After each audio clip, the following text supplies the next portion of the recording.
Hello, good morning. It is Morning Coffee with Steve, episode 208 for Wednesday, October 23rd, 2024. I'm Steve Saylor. This is your daily show of gaming news, accessibility news, or updates about my life. I'm still currently in my hotel room in San Francisco. I have my iced coffee. Have I been drinking quite a bit of it already? Yes, because I've been up since 4 a.m. Which technically, makes sense for my own East Coast time because normally that 4 a.m. is 7 a.m. my time, or in Toronto time. But I woke up at 4 a.m. and I needed to do some work, and this has been helping. Anywho, um, so actually, I also got this kind of new shirt from WWE. It's kind of like this nice little um, a button up, but it has all the logos of every single WrestleMania that's happened. So I got it off of the WWE shop, and I like it a lot. So it's the first time actually wearing it, and it's quite comfortable. Anywho, again, housekeeping for me. Still in San Francisco. Still going to be recording these from the hotel room for a little bit, and I will be back home again. No, actually, I won't be back home again for this show until next Wednesday. So you're going to basically have all this weekend of hotel episodes, and including Mondays and Tuesdays episodes will be also from hotels. That's just how things have worked out travel wise. Anywho, tomorrow I'm actually flying out to Madison, Wisconsin. So I think I might have to do an evening tea with Steve tonight. If not, I may have to skip tomorrow's episode only just because of travel time. I think my flight's at like 5 o'clock in the morning, so it's gonna be it's gonna be weird. Weird timing. Anyway, I'm gonna try the best I can. If not, you may not see an episode from me tomorrow. We shall see. But let's jump right into the news for today. This one actually is an accessibility news update. This is actually, we're going off of caniplaythat.com. Alan Wake 2 update adds accessibility improvements. So the DLC for the Lake House just launched this week, and along with it comes a few new updates for accessibility. If free update released today for Alan Wake 2 adds multiple quality of life and accessibility improvements, it is called the Anniversary Update, as it is released close to the 1-year anniversary of Alan Wake 2. Among the changes in the updates are on the update are features that were not most requested by players: controls and haptics. First of the changes is the option to invert the horizontal or x-axis on mouse or controller movement. In addition to the vertical x-axis or vertical y-axis, players using the DualSense controller in PS5 can also use gyro aiming, which is actually pretty cool. Thanks to support from the motion sensor in the controller, players can adjust the sensitivity and invert directions for pitch, yaw, and roll. No longer limited to weapons alone, haptics now also work with healing items and throwables. Additionally, a new gameplay assist menu includes a quick turn option. Gameplay assist menu. The anniversary update adds a gameplay assist menu to the gameplay options. It includes several options players can toggle on to improve their experience. These include several options that can change the amount of tapping or holding the player needs to perform. Button tapping can be changed to a single tap. Additionally, players can set weapon charging, healing items, and light shifter to taps. A very welcome option is the autocomplete QTE option, which are QuickTime events. These are great additions for players with limited mobility and may prevent some issues mentioned in the Can I Play That's review. The remaining toggles are mentioned in the blog post about the anniversary update can make the game a lot less stressful for players. They include toggles for player invulnerability and even immortality. A one-shot kill toggle should help make combat more manageable, reducing the cognitive load of keeping track of ammo, and flashlight batteries are two toggles to make these resources infinite. The features can be toggled on at any time. As we learned on Twitter, they will also not impact achievements or trophies in any way, which is also great to hear. This is awesome, actually, for accessibility. I love. Actually, sorry for the weird sort of graphic stuff there. I love Alan Wake 2. Like I said last year, it was my game of the year personally, even though it may not have had a lot of accessibility that I wanted. It still had a ton of accessibility that I enjoyed.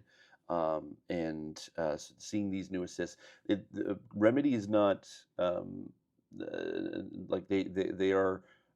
What's the word I'm looking for? Hold on, coffee. They are they have definitely done this before. They have actually created a few assist modes for control with the same features, basically immortality, invulnerability, and also one shot kills. That is something that they've done in the past, so I'm glad to see that they did it here.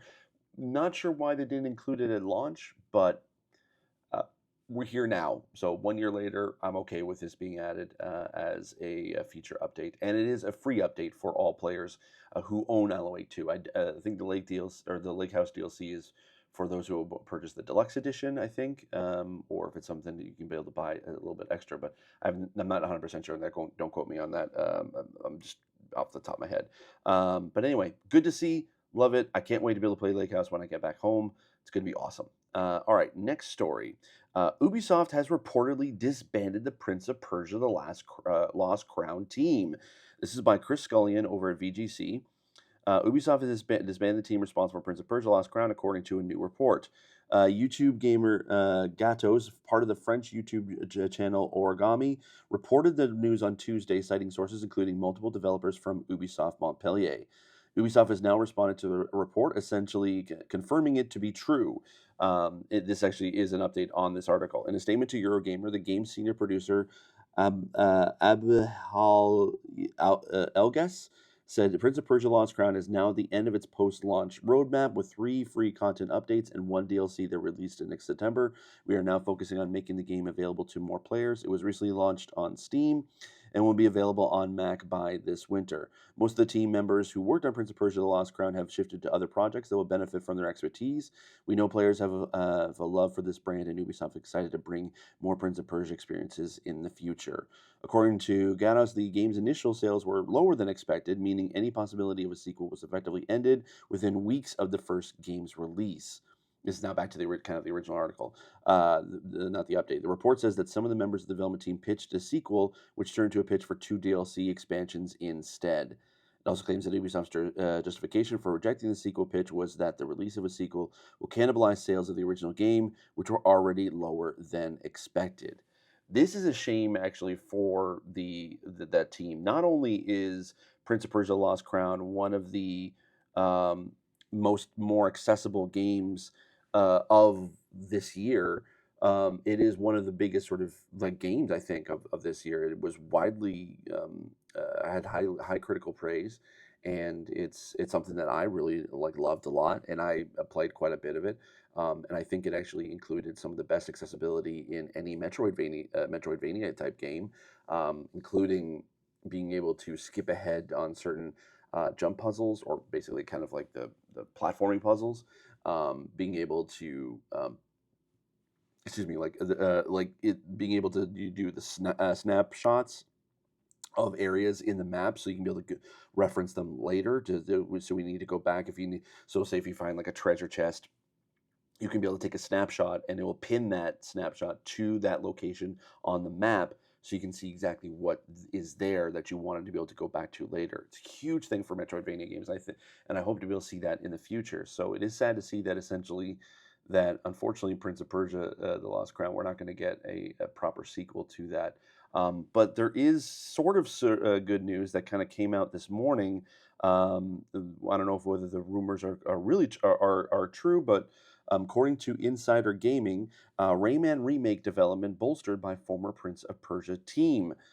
It was just yesterday that the news broke regarding the now former team working on Prince of Persia: Lost Crown. It was claimed that the team had been disbanded, and the sequel pitch for the game had been shot down by Ubisoft, who reportedly made it clear just weeks after the game was released that these very steps would be on the cards. Now, Insider Gaming is exclusively reporting that former Prince of Persia team members have migrated to other projects. One is working on a Rayman remake, but not all is sunshine and rainbows from one to another. Per our sources close to the situation, that the unannounced Rayman remake is under development with the codename Project Steambot, and it's being pieced together by a team located primarily at Ubisoft Milan. This studio has directly contributed to the creation of more than 24 Ubisoft games over a 20-year window.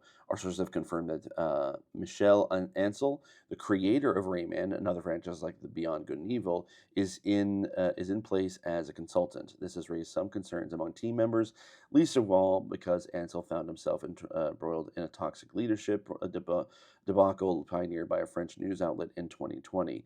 This is enough to have cast a less than popular light on the Rayman Remake project internally at Ubisoft, even if Ansel is only on board from a consultancy perspective. It's been estimated that around a dozen developers from the disbanded Prince of Persia team have migrated to work on the Rayman Remake. Elsewhere, other developers have pivoted to work on Beyond Good and Evil 2. I'm surprised that's even still a thing. And the next Ghost Recon title. Okay, so that's really good news for fans of at least the Ubisoft, or at least the Prince of Persia team, that at least they're getting work within Ubisoft. They're not being laid off, which is great.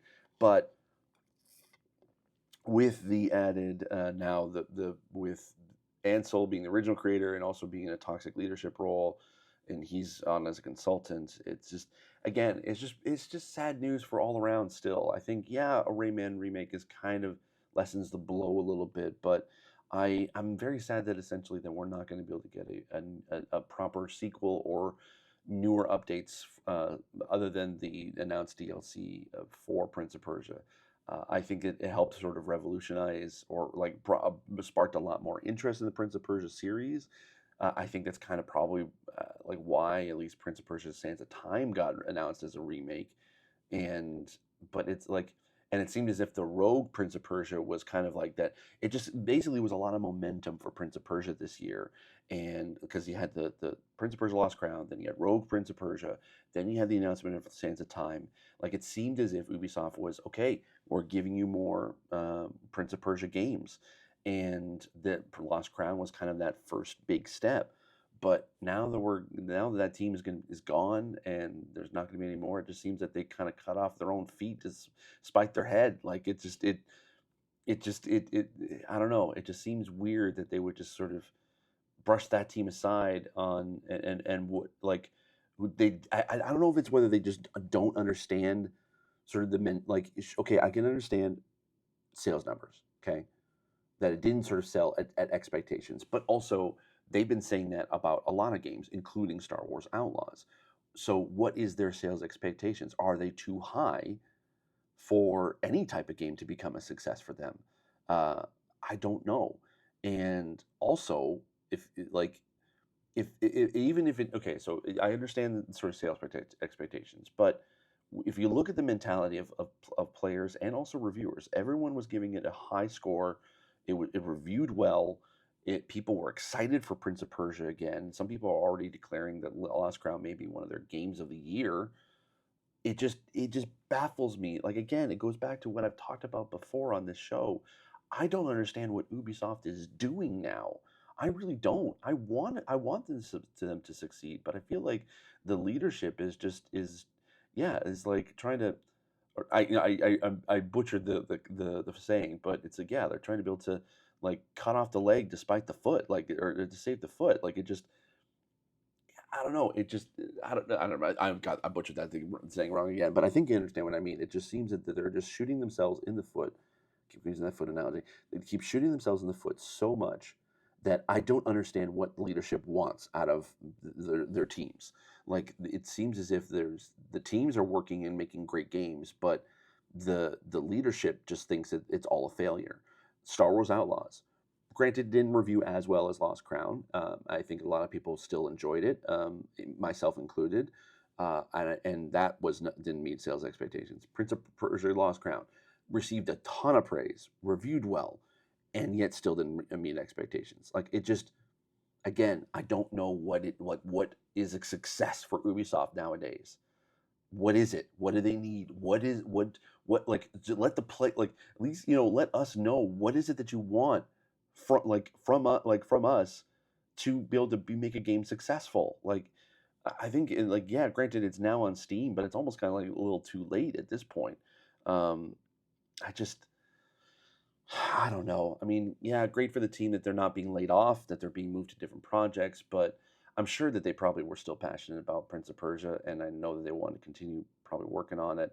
So it's just sad to see it go, and I'm bummed about it. But anywho, silver lining, I guess. At least we got a new Rayman remake, and that works. Also, next story, Tom Ivan from VGC says a Monster Hunter Wilds open beta launches next week with early access for PlayStation Plus members. The test is coming to PS5, Xbox Series X and S, and Steam. It's coming. Capcom has announced a new Monster Hunter Wilds open beta test. It's coming to PS5, Xbox Series X, and Steam this month with early access for PlayStation Plus members starting October 28th. The second stage of the beta, which kicks off on October 31st, won't require a PlayStation Plus membership or a Game Pass Core or Ultimate subscription. And it looks like it's going to be going until the 4th, it looks like, on both for PlayStation Plus X. So PlayStation Plus PlayStation Plus exclusive early access ends on October 31st.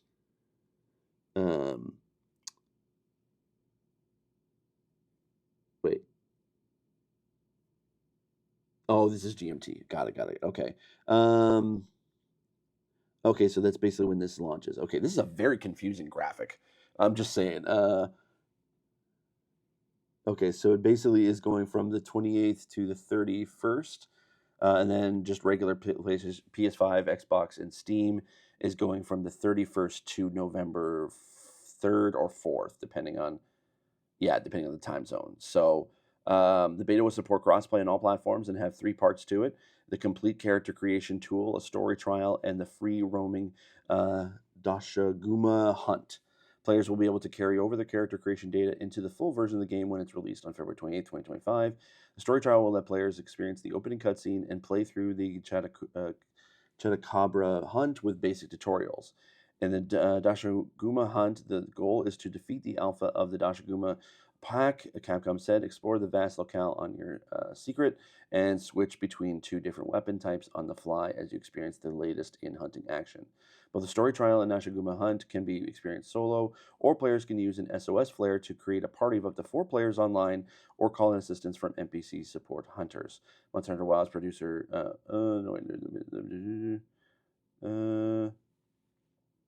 okay, well that's actually pretty cool. Like, so if you actually haven't checked it out, I'm gonna save the highlight of this from my Twitch stream, because if you caught the really quick stream that I did from TwitchCon, I actually got to play through, not through the main tutorial, but I did get to sort of stream a little bit of Monster Hunter Wilds.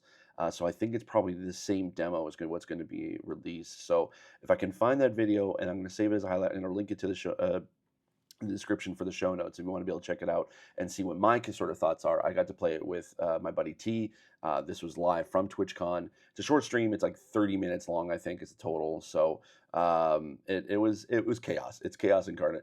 And I think this is great. I mean, I'm getting more and more excited about Monster Hunter Wilds. Not necessarily for accessibility, because from what I saw, at least from the accessibility, it didn't seem like there was a lot there.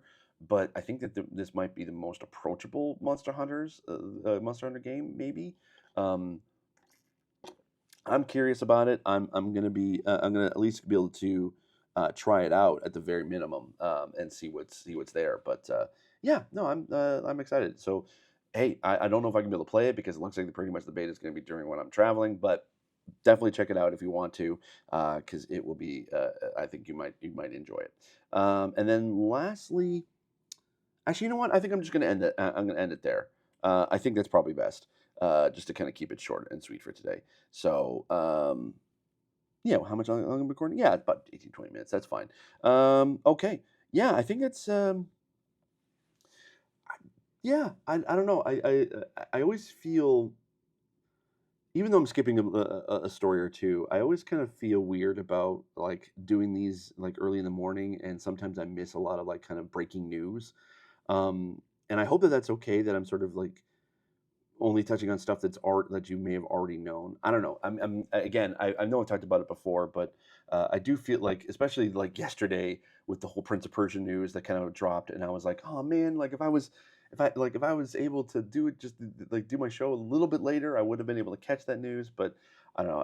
I'm still coming to terms of trying to be able to at least talk about the news from my perspective, and that's the important part, than necessarily trying to be able to be on time. I'm not a news outlet. I'm just trying to be able to talk about the news and give my own opinions on it from my perspective as a player, but also as a disabled player, but also as accessibility consultant, and also a little bit of from the game dev side. So I hope that that's okay, and I hope that's the insight that you come for this show.